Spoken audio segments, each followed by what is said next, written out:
الحمدللہ رب العالمین والصلاة والسلام علی رسولہ الکریم اما بعد فاعوذ باللہ من الشیطان الرجیم بسم اللہ الرحمن الرحیم یا ایہا الرسول بلغ ما انزل الیک من ربک وَإِن لَمْ تَفْعَلْ فَمَا بَلَّغْتَ رِسَالَتَهُ وَاللَّهُ يَعْصِمُكَ مِنَ النَّاسِ إِنَّ اللَّهَ لَا يَهْدِي الْقَوْمَ الْكَافِرِينَ صدق اللہ العظیم۔ رب اشرح لي صدری ویسر لي امری واحلل عقدۃ من لسانی یفقہوا قولی۔ یہ سورہ مائدہ کی آیت نمبر 67 ہے جس سے ہم آج کے مطالعہ قرآن حکیم کی ابتدا کر رہے ہیں۔ سورہ مائدہ کے اس حصے کے اصل مخاطب اہل کتاب ہیں اور ان کی یہ سب سے بڑی غلطی کی طرف اللہ تبارک تعالیٰ نشاندہی کر رہے ہیں کہ ان پر جو کتاب نازل کی گئی تھی تورات، اس کو انہوں نے اپنا امام، اپنا مرکز و محور نہیں بنایا، اور وہ نہ تو اس کے مطابق وہ فیصلے کرتے تھے اور نہ انہوں نے اس کو قائم کیا اور نہ وہ اس پر عمل پیرا ہوئے۔ لہذا اس سے پہلی آیت میں اس بات کو بیان کیا گیا کہ اگر یہ تورات اور انجیل کو قائم کرتے، اس پر عمل پیرا ہوتے، اس کو مضبوطی سے تھامے رکھتے، تو اللہ تبارک تعالیٰ کی رحمتوں کی بارش ان پر ہوتی۔ لہذا پھر اس آیت میں نبی کریم صلی اللہ علیہ وسلم کو مخاطب کر کے اللہ تبارک تعالیٰ بیان فرما رہے ہیں کہ آپ تو ان کو بس حق بات پہنچا دیجئے۔ ارشاد ہوتا ہے یا ایھا الرسول بلغ ما انزل الیک من ربک، اے رسول آپ پہنچا دیجئے کہ جو بھی نازل کیا گیا ہے آپ کی طرف آپ کے رب کی جانب سے، یعنی اس قرآن حکیم کو من و ان آپ ان کو پہنچا دیئے، یہی آپ کی ذمہ داری ہے۔ فَإِن لَمْ تَفْعَلْ فَمَا بَلَّغْتَ رِسَالَتَهُ، اگر آپ نے ایسا نہیں کیا تو در حقیقت آپ نے رسالت کا حق ادا نہیں کیا، اس پیغام کو پہنچانے کا حق ادا نہیں کیا۔ یعنی در حقیقت سنایا بنی اسرائیل کو جا رہا ہے کہ نبی کریم صلی اللہ علیہ وسلم کی تو یہ ذمہ داری ہے کہ وہ ہر حال میں اس پیغام کو بلا کم و کاست آپ تک پہنچا دیں گے۔ وَاللَّهُ يَعْصِمُكَ مِنَ النَّاسِ، اور اللہ ان لوگوں سے آپ کی حفاظت کرے گا، یعنی ان کی ریشہ دوانیاں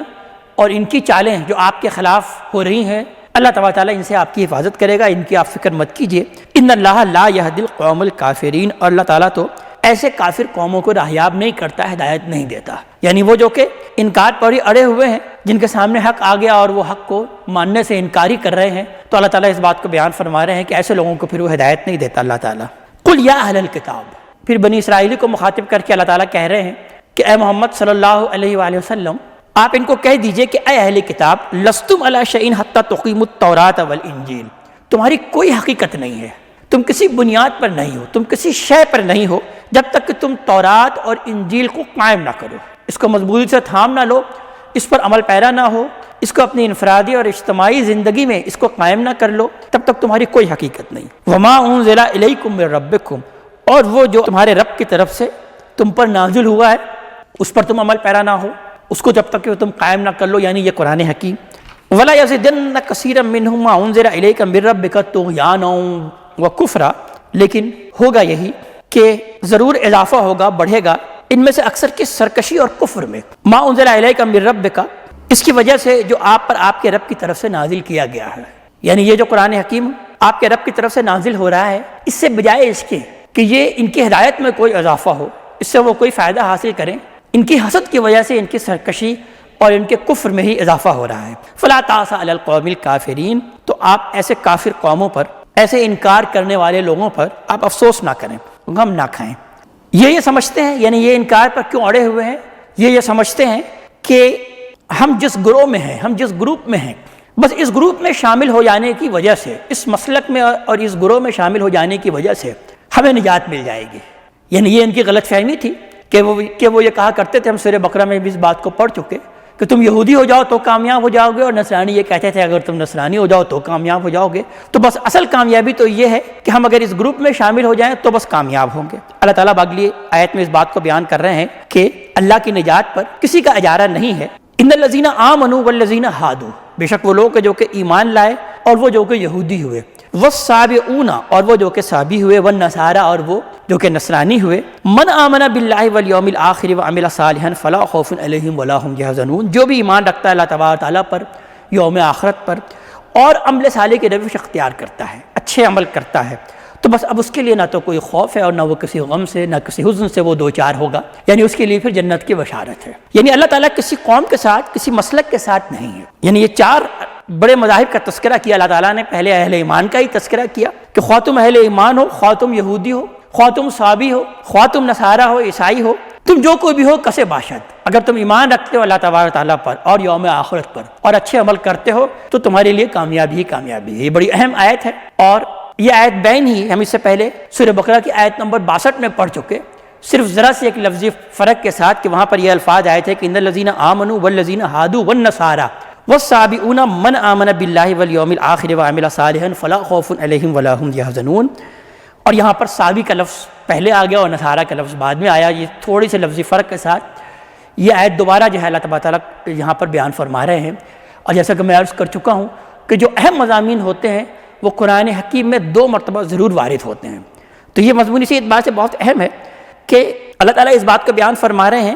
کہ آخرت میں نجات کا کسی قوم سے، کسی مسلک سے، کسی گروہ سے کوئی تعلق نہیں۔ یعنی ایسا نہیں ہے کہ اللہ تعالیٰ وہاں پر یہودیوں کو نجات دے دیں گے، اس نصرانیوں کو نجات دے دیں گے، یا کسی اور مسلک سے تعلق رکھنے والوں ہی کو بلائیں گے اور اس کو نجات دے دیں گے، نہیں، بلکہ مثبت بات یہ بیان ہوئی کہ جو بھی ایمان رکھے گا اللہ تعالیٰ پر اور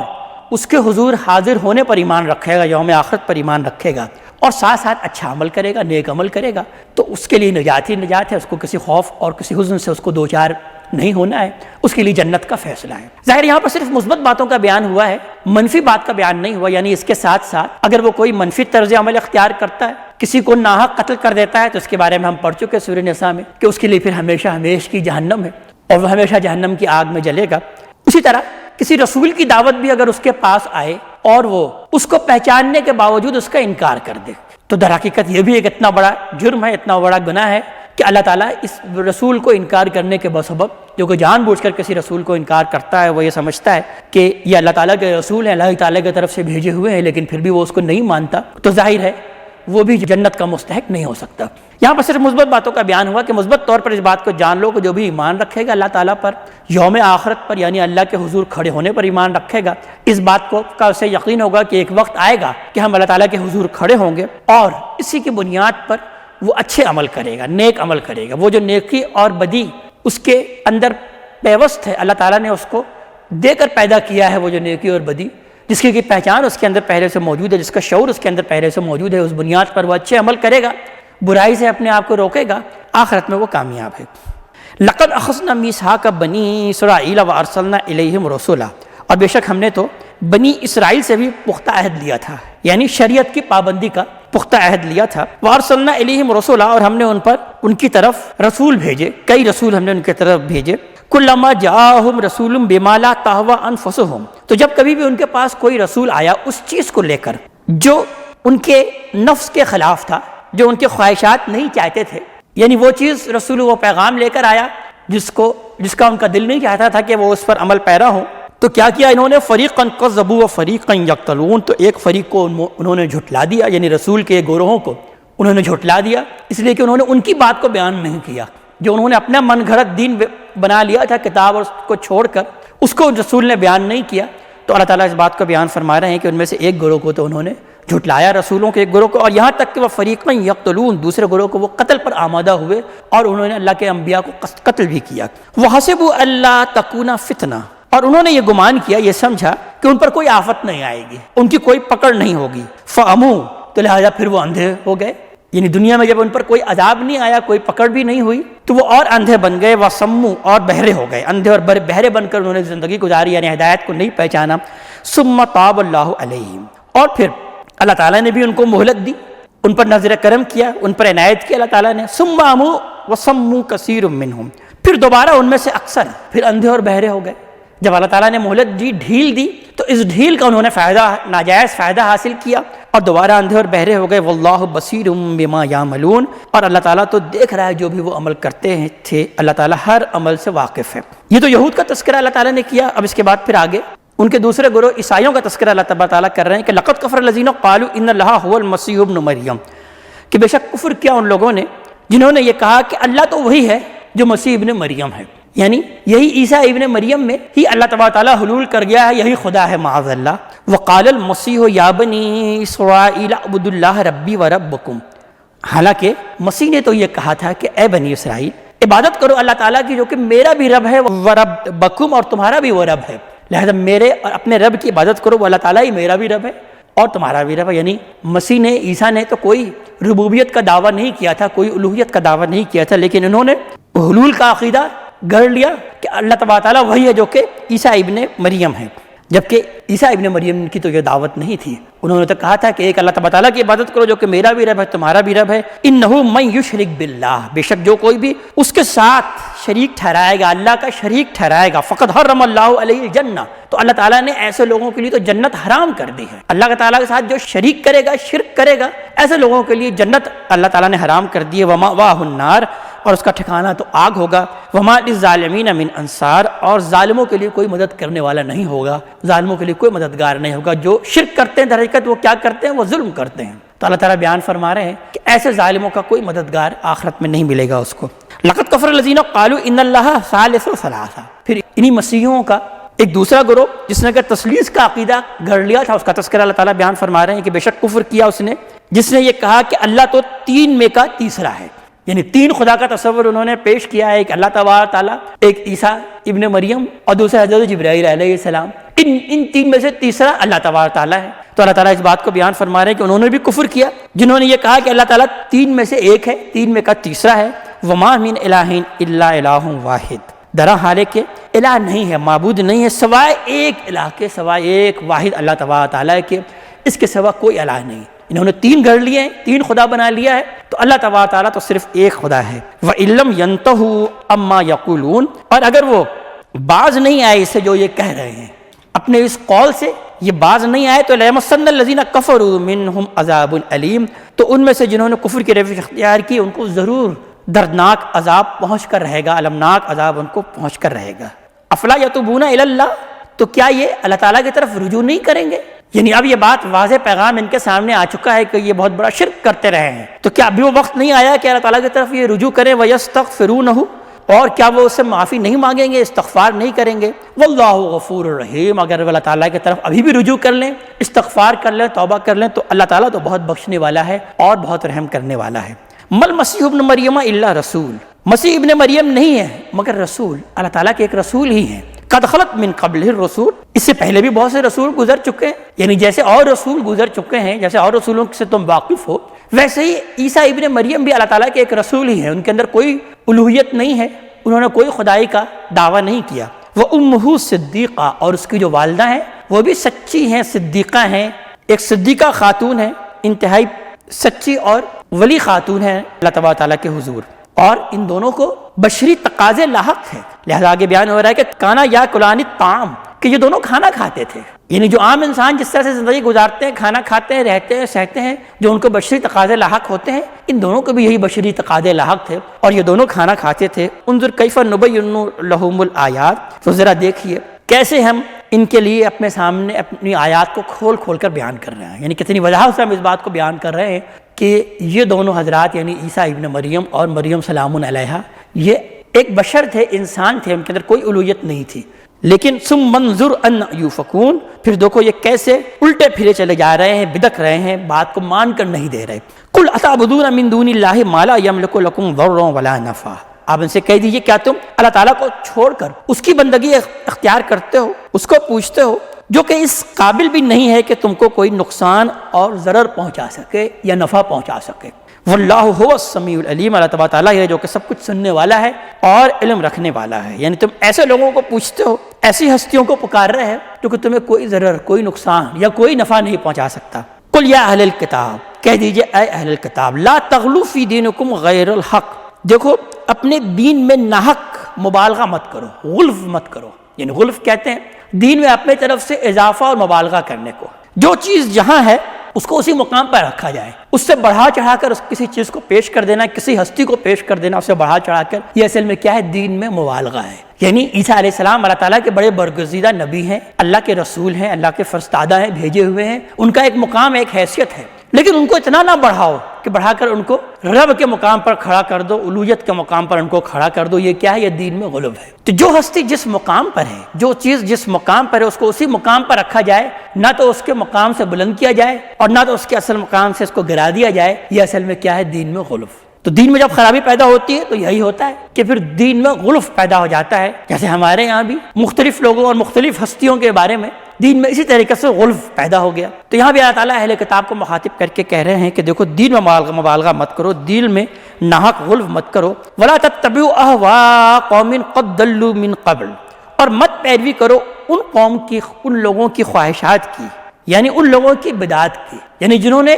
دین میں مبالغہ کیا تو انہوں نے دین میں لاتعداد بدعات ایجاد کر دی، یعنی عیسائیوں نے بھی اسی طریقے سے دین میں لاتعداد بدعات کو جاری کر دیا۔ تو بیان کیا جا رہا ہے کہ ان لوگوں کی پیروی مت کرو، ان لوگوں کی بدعات کی پیروی مت کرو، قد ضلوا من قبل، جو اس سے پہلے گمراہ ہو چکے ہیں، راہ سے بھٹک چکے ہیں، وَأَضَلُّوا كَثِيرًا،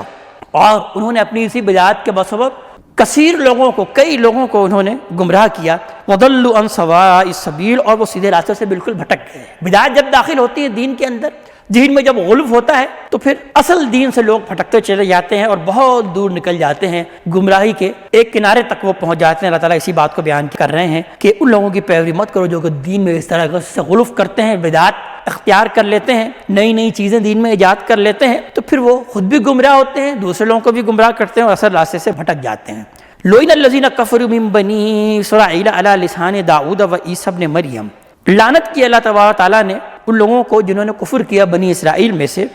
داؤد اور عیسیٰ ابن مریم علیہم السلام کی زبان سے۔ یعنی ویسے تو ان کے سرکش لوگوں پر تمام کے تمام انبیاء ہی لعنت کرتے رہے ہیں، لیکن اللہ تعالیٰ نے دو نبی کا یہاں پر خاص طور پر تذکرہ کیا، حضرت داؤد علیہ السلام جن سے کہ سیاسی عظمت کی ابتدا ہوئی، حضرت داؤد علیہ السلام سے بنی اسرائیل کی سیاسی عظمت کی ابتدا ہوئی، ان کا تذکرہ کیا، اور بنی اسرائیل کے جو آخری نبی ہیں جو ان میں پیدا ہوئے حضرت عیسیٰ علیہ السلام ہیں، ان کا تذکرہ کیا۔ اللہ تعالیٰ نے گویا کہ یہ اس بات کو بیان کیا کہ داؤد علیہ السلام سے لے کر عیسیٰ علیہ السلام تک تمام انبیاء ان پر لعنت کرتے رہے ہیں، ذالک بما عصوا وکانوا یعتدون، اور اس لیے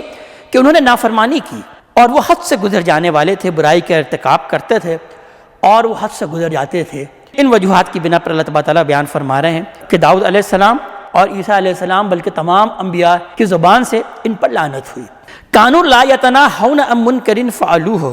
مزید ان کا کردار بیان کیا جا رہا ہے کہ وہ جن برائیوں کا ارتکاب کرتے تھے اس سے وہ ایک دوسرے کو روکتے بھی نہیں تھے، یعنی بنی اسرائیل کو اس بات کا پابند کیا گیا تھا کہ وہ امر بالمعروف اور نہی عن المنکر کریں گے، لوگوں کو برائی سے روکیں گے اور نیکی کی ان کو تلقین کریں گے، لیکن ان کا معاملہ یہ تھا کہ یہ برائی کا ارتکاب جو بنی اسرائیل کرتے رہے، ان کے علماء ان کو روکتے نہیں تھے۔ لبئس ما کانوا یفعلون، بہت برا ہے وہ معاملہ جو وہ کرتے تھے۔ ترى کثیرا منہم یتولون الذین کفروا، آپ دیکھیں گے ان یہودیوں میں سے اکثر ان لوگوں سے دوستی کرتے ہیں جو جنہوں نے کفر کی روش اختیار کی ہے، کافر ہیں، یعنی وہ مشرکین مکہ کی طرف اشارہ ہے کہ جن کا کفر بالکل واضح ہو چکا ہے، یہ ان سے جا کر دوستی کرتے ہیں یہ لوگ۔ لبئس ما قدمت لهم انفسهم، تو بہت برا ہے جو انہوں نے اپنے لیے آگے کا سامان کیا ہے، اپنے لیے جو آگے بھیجا ہے بہت برا بھیجا ہے۔ ان سخط اللہ علیہم، وہ کیا ہے کہ ان پر اللہ غضبناک ہوا، وفی العذاب ہم خالدون، اور وہ عذاب میں ہمیشہ رہنے والے ہیں۔ ولو کانوا یؤمنون باللہ والنبی وما انزل الیہ، اور اگر وہ اللہ اور رسول پر سچا ایمان لے آتے اور اس پر کہ جو کہ ان کی طرف نازل ہوا، اس پر وہ ایمان لے کر آتے، یعنی تورات جو ان پر نازل ہوا اس کو واقعی مضبوطی سے تھامے ہوئے ہوتے، اس پر ایمان لے کر آتے، متخذوہم اولیاء، تو ہرگز ان لوگوں کو اپنا دوست نہ بناتے، ان مشرکین کو اپنا دوست نہ بناتے، وہ جو کہ دین سے بالکل ہٹے ہوئے ہیں، شرک کو انہوں نے اپنا دین بنا لیا ہے، انہوں نے اس سے دوستی گڑھ لی ہے۔ تو اللہ تعالیٰ بیان فرما رہے ہیں کہ اگر وہ واقعی اللہ پر، نبی پر ایمان لاتے اور جو ان پر نازل ہوا ہے یعنی تورات، اسی کو ہی صحیح طریقے سے مان لیتے، پڑھتے، اس پر ایمان لے کے آتے، تو ہرگز ان لوگوں کو اپنا دوست نہ بناتے۔ وَلَٰكِنَّ كَثِيرًا مِّنْهُمْ فَاسِقُونَ، لیکن ان میں سے اکثریت تو فاسق ہو چکی ہے، نافرمان ہے۔ لَتَجِدَنَّ أَشَدَّ النَّاسِ عَدَاوَةً لِلَّذِينَ آمَنُوا الْيَهُودَ وَالَّذِينَ أَشْرَكُوا، تو آپ پائیں گے لوگوں میں زیادہ شدید اہل ایمان سے دشمنی کے اعتبار سے یہود کو، اور والذین اشرکوا، اور وہ جنہوں نے شرک کی روش اختیار کی، مشرکین، یعنی یہ یہود اور مشرکین کو آپ دیکھیں گے کہ یہ اہل ایمان کے سب زیادہ خلاف ہیں اور اہل ایمان سے دشمنی میں وہ سب سے آگے بڑھے ہوئے ہیں۔ لیکن وَلَا تَجِدَنَّ أَقْرَبَهُم مَّوَدَّةً لِلَّذِينَ آمَنُوا، البتہ تم مسلمانوں کے لیے دوستی میں سب سے زیادہ قریب پاؤ گے الذین قالوا انا نصارا، جنہوں نے یہ کہا کہ ہم نصارہ ہیں، جو اپنے آپ کو نصرانی کہتے ہیں، وہ مسلمانوں سے بڑے قریب آپ ان کو پائیں گے۔ یعنی یہ اصل میں کون سی عیسائیت کا تذکرہ کیا جا رہا ہے، کن نصارہ کا تذکرہ کیا جا رہا ہے؟ وہ نصارہ نہیں جنہوں نے پال کی ایجاد کردہ مسیحیت کو اختیار کر لیا تھا، جنہوں نے تثلیث کا عقیدہ بھی اختیار کر لیا اور کفارے کا عقیدہ بھی اختیار کر لیا، بلکہ یہ شمون کا تذکرہ کیا جا رہا ہے کہ ان کے یہاں ایک گروہ ہے شمون کے ماننے والے، کہ جنہوں نے ابھی شریعت کو ختم نہیں کیا تھا، نہ ہی انہوں نے کفارے کا عقیدہ ان کے ہاں بھی آیا تھا، اور وہ اپنے آپ کو نصارہ بھی کہتے تھے، یعنی پال کے جو ماننے والے تھے وہ تو اپنے آپ کو نصارہ نہیں کہتے تھے بلکہ مسیح کہنا پسند کرتے تھے۔ لیکن یہ لوگ جو کہ اپنے آپ کو نصارہ کہتے ہیں، شمون کے ماننے والے، ان کو تم پاؤ گے کہ یہ مسلمانوں سے دوستی بھی رکھتے ہیں، مودت بھی رکھتے ہیں، محبت بھی رکھتے ہیں۔ ذالک بان منہم قسیسین ورہبان وانہم لا یستکبرون، ان کے اندر وہ لوگ ہیں ابھی جو کہ عالم ہیں، علم والے ہیں، اور درویش ہیں، زاہد ہیں، اللہ تعالیٰ کی بندگی اختیار کرنے والے ہیں، وانہم لا یستکبرون، اور یہ وہ لوگ ہیں جو کہ تکبر نہیں کرتے۔ یعنی ان اہل کتاب میں، باقی یہودیوں میں تو در حقیقت اصل جو مرض آیا ہے وہ کیا ہے کہ وہ تکبر کرتے ہیں۔ ان کے سامنے جب حق آ گیا تو وہ حق کو پہچان لینے کے باوجود اس کو ماننے سے انکار کر دیتے ہیں، تو در حقیقت یہی ہے بہت بڑا تکبر۔ لیکن اللہ تعالیٰ بیان فرما رہے ہیں کہ یہ شمعون کو ماننے والے جو عیسائی ہیں، نصرانی ہیں، ان کے اندر علماء بھی ہیں، زاہد بھی ہیں، رہبان بھی ہیں، اور ان کے اندر کوئی تکبر نہیں ہے۔ وَإِذَا سَمِعُوا مَا أُنزِلَ إِلَى الرَّسُولِ، اور جب وہ سنتے ہیں جو کہ رسول کی طرف نازل کیا گیا، یعنی جب ان کو قرآن سنایا گیا اور جب وہ قرآن سنتے ہیں جو رسول کی طرف نازل کیا گیا، تَرَىٰ أَعْيُنَهُمْ تَفِيضُ مِنَ الدَّمْعِ، تو آپ دیکھیں گے کہ ان کی آنکھیں آنسوؤں سے بہہ نکلتی ہیں، مِمَّا عَرَفُوا مِنَ الْحَقِّ، اس وجہ سے کہ انہوں نے حق کو پہچان لیا۔ یقولون ربنا آمنا فاکتبنا مع الشاہدین، اور وہ کہتے ہیں کہ اے رب ہمارے، ہم ایمان لے آئے، بس تو ہمیں شامل کر دے اب گواہوں میں سے، شاہدین میں سے، ہم نے یہ گواہی دے دی، یعنی ہم ایمان لے کر کے آ گئے، ہم اس کی گواہی دینے والے ہیں، ان گواہوں میں میرا نام تو شامل کر لے۔ وما لنا لا نؤمن باللہ وما جاءنا من الحق، اور ہمیں کیا ہو گیا ہے کہ ہم اللہ پر ایمان لے کر نہ آئے جبکہ ہم پر حق آ چکا ہے، یعنی جب ہم پر حق واضح ہو چکا تو کیا وجہ ہے کہ ہم ایمان لے کر کے نہیں آئیں گے۔ وَنَطْمَعُ أَن يُدْخِلَنَا رَبُّنَا، اور ہم تو اس بات کی طمع رکھتے ہیں کہ ہمارا رب ہمیں داخل کرے مع القوم الصالحین، صالح لوگوں میں، صالح قوم کے ساتھ اللہ تعالیٰ ہمیں داخل فرمائے، یعنی ہم جنت کی طمع رکھتے ہیں اور آخرت میں کامیابی کی ہم طمع رکھتے ہیں۔ فَأَصَابَهُمُ اللَّهُ بِمَا قَالُوا جَنَّاتٍ تَجْرِي مِن تَحْتِهَا الْأَنْهَارُ خَالِدِينَ فِيهَا، تو پس جو انہوں نے کہا اس کے بدلے میں اللہ نے انہیں وہ باغات عطا کیے، وہ جنت عطا کی جس کے دامن میں ندیاں بہہ رہی ہوں گی، خالدین فیہا، وہ اس میں رہیں گے ہمیشہ ہمیش۔ وَذَلِكَ جَزَاءُ الْمُحْسِنِينَ، تو یہی بدلہ ہوتا ہے احسان کرنے والوں کا، جو احسان کی روش اختیار کرتے ہیں، اللہ تبارک تعالیٰ ایسے لوگوں کو یہی بدلہ دیتے ہیں۔ وَالَّذِينَ كَفَرُوا وَكَذَّبُوا بِآيَاتِنَا، اور اس کے برعکس وہ لوگ کہ جنہوں نے کفر کیا، انکار پڑی، اڑے رہے، اولئک اصحاب الجحیم، تو یہ وہ لوگ ہیں جو کہ آگ والے ہیں، جہنم والے ہیں، دوزخ والے ہیں۔ یہ آیت نمبر 86 پر اس سورہ مبارکہ کا جو اصل مضمون ہے وہ اپنے ختام کو پہنچ گیا، یعنی مضمون کے اعتبار سے یہاں پر یہ صورت ختم ہو جاتی ہے۔ اس کے بعد پھر اب کچھ سوالات پیدا ہوئے جو کہ شریعت کے احکامات اللہ تعالیٰ نے شروع میں دیے تھے، اس کے ضمن میں مسلمانوں کے درمیان کچھ سوالات پیدا ہوئے، تو اللہ تبارک تعالیٰ اب اس کا جواب اس میں دے رہے ہیں۔ بالکل اسی طرح جیسا کہ ہم نے سورہ نساء میں بھی دیکھا تھا کہ سورہ نساء آیت نمبر 126 پر ختم ہو گئی تھی، اس کے بعد پھر آیت نمبر 127 سے ان کے سوالات کا جواب دیا گیا۔ وَيَسْتَفْتُونَكَ فِي النِّسَاءِ، پہلے سوال کا جواب ان الفاظ کے ذریعے سے دیا گیا آیت نمبر 127 سے۔ تو بالکل اسی طرح یہاں پر بھی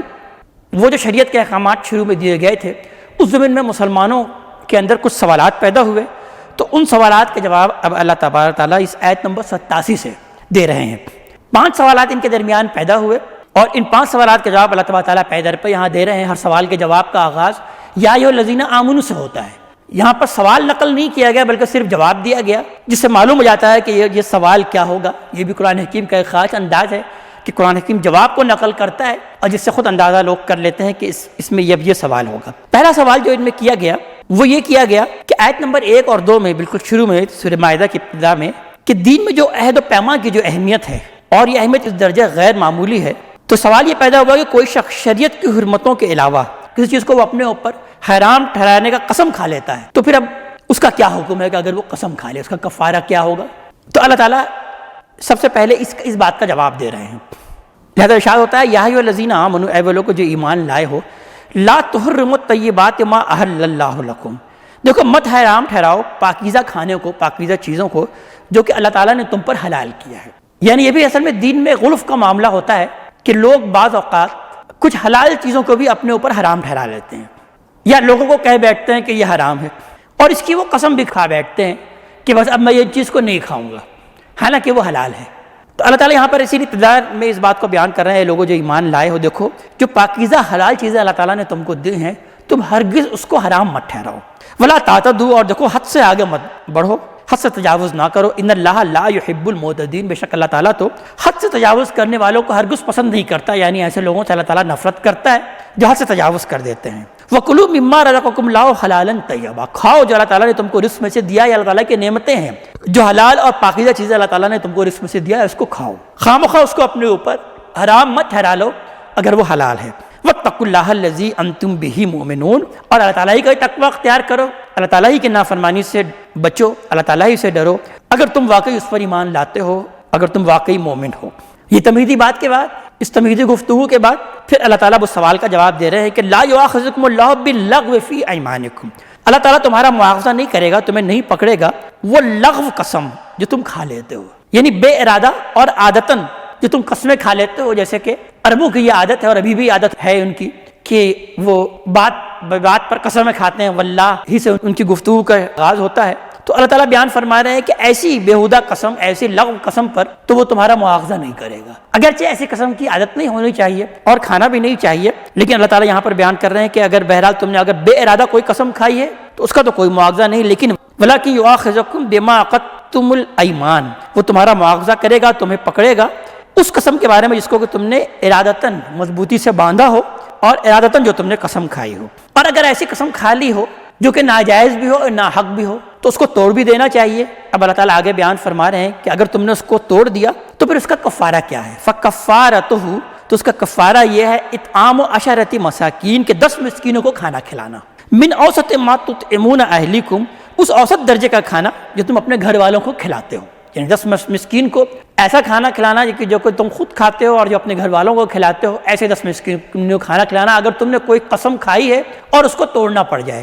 اور کسوتہم، اور یا یہ ہے کہ 10 مسکینوں کو کپڑے پہنانا، اور تحریر و رقبہ، اور یا یہ ہے کہ ایک غلام کو آزاد کرانا۔ فمن لم یجد، اور جو اس کو نہ پائے، یعنی وہ اتنا دولت مند، اتنا پیسے والا نہ ہو کہ وہ کسی غلام کو آزاد کر سکے یا 10 مسکینوں کو کھانا کھلا سکے، تو اللہ تعالیٰ بیان فرما رہے ہیں کہ اگر وہ ایسا نہ کر سکے تو فصیام 3 ایام، تو پھر اب اس کو 3 دن کے روزے رکھنے ہوں گے، پھر وہ 3 دن کے روزے رکھے۔ ذالک کفارۃ ایمانکم ان حلفتم، یہ کفارہ ہے تمہاری قسموں کا کہ جب بھی تم قسمیں کھاؤ تو اس کا در حقیقت یہ کفارہ ہے۔ وَحْفَظُوا ایمانکم، اور دیکھو اپنی قسموں کی حفاظت کیا کرو، یعنی جس چیز کا تم نے عہد کر لیا ہے، قسم کھا لیا ہے، تو اس کو لائٹ مت لیا کرو بلکہ اس کی حفاظت کیا کرو۔ کذالک یبین اللہ لکم الآیات لعلکم تشکرون، اسی طرح اللہ تعالیٰ تم کو اپنی آیات اور اپنی باتیں کھول کھول کر بیان کر رہا ہے تاکہ تم اسی کا شکر بجا لاؤ، اسی کا شکر ادا کرو۔ اب اگلی آیت سے پھر یا ایھا الذین آمنوا سے گفتگو کا آغاز ہو رہا ہے، یعنی اب دوسرے سوال کا جواب دیا جا رہا ہے۔ دوسرا سوال یہ پیدا ہوا کہ ان آیات میں، یعنی ابتدائی سورہ مائدہ کی ابتدائی آیات میں جو حرمتیں بیان ہوئی ہیں اور پھر بیان ہوا ہے کہ ان حرمتوں کے سوا ہر چیز حلال ہے، تو کیا شراب اور جوا یہ بھی حلال ہے؟ اس کے بارے میں پھر کیا ہدایت ہے، اس کے بارے میں بھی کیا حکم ہے؟ ظاہر ہے ان کے دل میں تو یہ بات تھی کہ یہ چیز حلال نہیں ہو سکتی، اللہ تعالیٰ نے فطرت میں ہی اس سے ابا رکھا ہے اور ہر شخص فطری طور پر یہ جانتا ہے کہ یہ چیز حلال نہیں، لیکن بہرحال سوال یہ پیدا ہوا کہ کیا یہ چیز جائز ہے، اور اگر یہ جائز نہیں ہے، حرام ہے، تو جو لوگ اس سے پہلے ان چیزوں میں ملوث ہو چکے ہوں، شراب پیتے رہے ہوں، جوا کھیلتے رہے ہوں، اور پھر اب ان کا انتقال ہو گیا، اب وہ نہیں ہے اس دنیا میں، تو اب ان کا کیا معاملہ ہوگا آخرت میں؟ اس کا جواب پھر اللہ تعالیٰ اگلی آیت میں دے رہے ہیں